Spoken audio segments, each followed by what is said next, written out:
Hello, good morning. At uli ay Lunes na naman po. At bago pong araw, bago pong gawa, no? At salamat sa Panginoon na tayo po ay nagkaroon naman ng fellowship kahapon, na isang matagumpay na fellowship. At sama-sama po tayong nakapagpuri, nakapagpasalamat, umawit sa Panginoon, sumamba, nagbigay pa po sa Diyos at nagpakita ng kapahayagan natin ng pag-ibig po sa bawat isa sa ating mga kapatiran.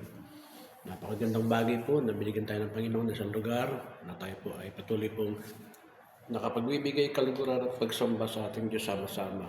And especially po sa ating po church na ito na binigay sa ating Panginoon.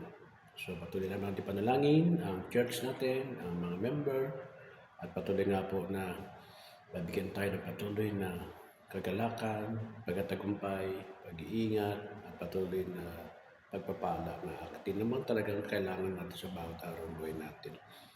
Ito pong Psalms 85 verse 1 and 2 ay nagpapakita po na kung papaano po ang Diyos po ay naka-favorable po siya sa kanyang lupang binigay sa Israel, maging yung pagbibigay niya ng pagpapatawad, talaga namang naroon po. Tapos yung kasalanan po ng mga kanyang mga anak ay pinapawi niya o pinapatawad niya. Kaya naman dito makita natin kung paano dapat po na tayo po ay patuloy pong humiling sa Diyos na ma-revive po tayo sa ating buhay, sapagkat may mga pagkakataon po talaga na ang ating po mga ginagalawang lugar ay may mga patuloy po na problema, pasanin, mga bagay-bagay sa buhay na kung saan po nakakapalapit yung ating po mga paggawa. So, ibig sabihin, dito sa buhay po natin, may salamat tayo, no, na bagamat ang Diyos po, makita natin yung pinapakita po na talagang yung promise niya sa Israel at patuloy naman po. Pero ang kagandahan po dito mga kapatid, sabi po ng ating Panginoon sa Kristo, nang tayo po ay tumanggap sa Kanya, naging malaya na po tayo. Wala na po yung hintil o Israel na sa harapan ng Panginoon. Kumbaga, tayo po ay nasa ngayon ay spiritual Israelites na po tayo. At tayo po ay patuloy pong lumapit po sa Panginoon, especially po sa ating pong buhay. Ngayon po, pag-pray po natin na ang ating pong church ay ma-revive talaga. Magkaroon po ng kapahayagan ng Diyos po sa atin, sa ating pong sa taong ito. At talagang hiningi tayo ng tulong sa Panginoon, yung pangunguna po niya sa atin.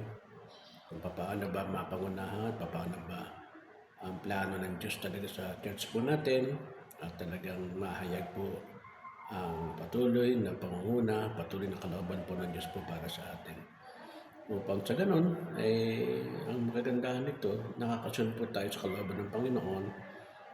At in the same time din po, same thing din po, gumagawa naman ng mga bagay ang paraan ang Holy Spirit para makita natin kung ano yung mission po natin, kung ano yung talagang layunin ng Diyos po sa bawat buhay natin, maging sa church po na pinagkaloob niya po sa atin.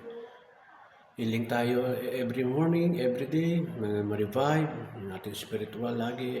Kumbaga sa labanan, lagi tayong equip ng Lord, ng Holy Spirit, kaakibat ng kapangyarihan niya na sumasabay po sa galaw ng mundo. Yung protection niya sa atin, especially po yung mga sakit na dumarating po, pumapasok sa mundo, mga virus, maging mga problema, mga alitan, mga bagay na kung saan pa meron dumarating din, sa problema sa trabaho, sa pag-aaral, ating mga anak na nag-aaral, ating mga kapatid nag-aaral, ating mga magulang na patuloy po bigyan ng kalakasan po sa bawat araw ng buhay. At patuloy po natin hilingin sa Panginoon yung future po natin, bawat family, yung mga bagay na kailangan po ng bawat pamilya po ng NGC. Hindi lang po, ating mga kapatiran po talaga na patuloy po na isik po natin ang Lord yung kanyang will po para po sa atin. Kaya maganda ho na patuloy po tayong sama-sama, patuloy po tayong magpupuri salamat sa Panginoon. May-unite po tayo in one spirit. Ayun, praise God sa buhay ng bawat isa po sa atin. Kaya maraming salamat na ang Diyos ay buhay at tayo po'y patuloy po maglingkod sa ating Panginoon. Salamat po. Good morning.